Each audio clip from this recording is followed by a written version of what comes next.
A ver, vamos a plantear un escenario. Uno que parece sacado de una película de acción, ¿no?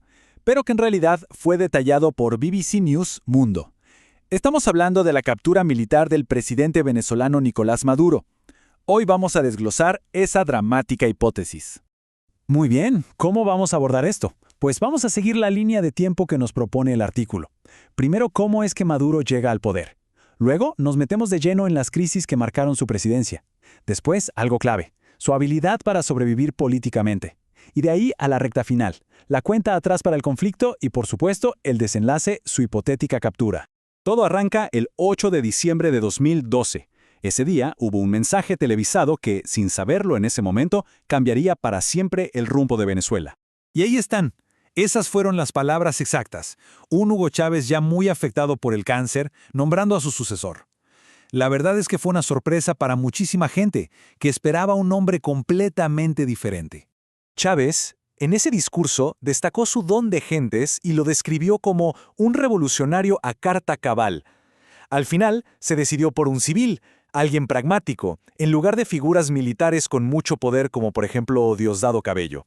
Bueno, tras la muerte de Chávez en marzo de 2013, Maduro gana las elecciones presidenciales, pero por un margen muy estrecho.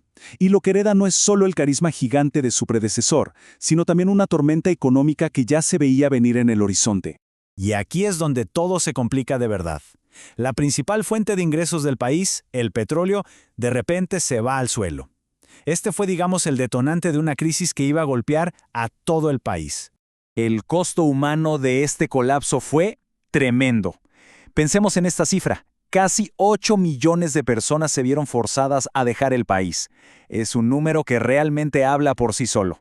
Pero, a pesar de todo, de la crisis, de la presión, Maduro demostró ser un político increíblemente astuto, un verdadero sobreviviente. Logró hacerle frente a una oposición que, en ese momento, se sentía más fuerte que nunca. Miren, en 2015 pasó algo que no se veía desde la era de Chávez.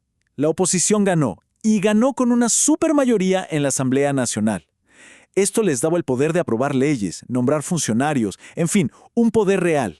Pero claro, el gobierno no se quedó de brazos cruzados, se movieron rapidísimo, y lo que hicieron fue una serie de jugadas legales, una tras otra, que en la práctica, no solo frenaron a la oposición, sino que anularon por completo a la Asamblea. O sea, el poder que la gente había elegido en las urnas quedó, sin poder real. Todo el control volvió a concentrarse en el Ejecutivo. Este choque de poderes ya no se quedó en los pasillos del gobierno. La tensión se desbordó a las calles y provocó una ola de protestas masivas, que lamentablemente dejaron un saldo trágico y que fueron enfrentadas con una fuerte represión.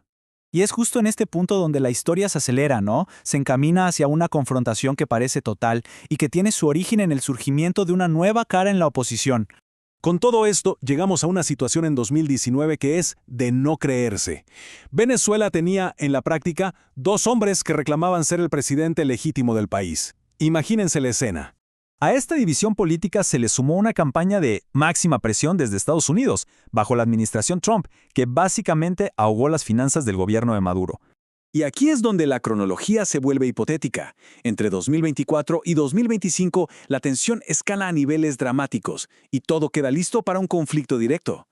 Esto nos lleva al clímax de toda esta narrativa de la BBC. Una operación militar rápida, sorpresiva y decisiva en pleno corazón de Venezuela.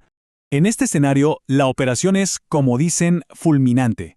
Y con ella se pone fin a casi 13 años del gobierno de Maduro. Casi de inmediato, la fiscal general de Estados Unidos sale a anunciar los cargos. Con esto, presentan la acción militar no como una invasión, sino como una operación para hacer cumplir la ley. Todos estos cargos están vinculados al supuesto Cartel de los Soles, una presunta organización que Estados Unidos había designado como terrorista y de la cual acusaba a Maduro de ser el líder. Y así, justo en ese punto, es donde el artículo cierra este relato ficticio. Lo hace dejándonos con una pregunta enorme y, la verdad, muy provocadora. Después de la caída de un líder que aguantó más de una década de todo, ¿qué sigue para Venezuela? ¿Qué pasa ahora? Una incógnita total.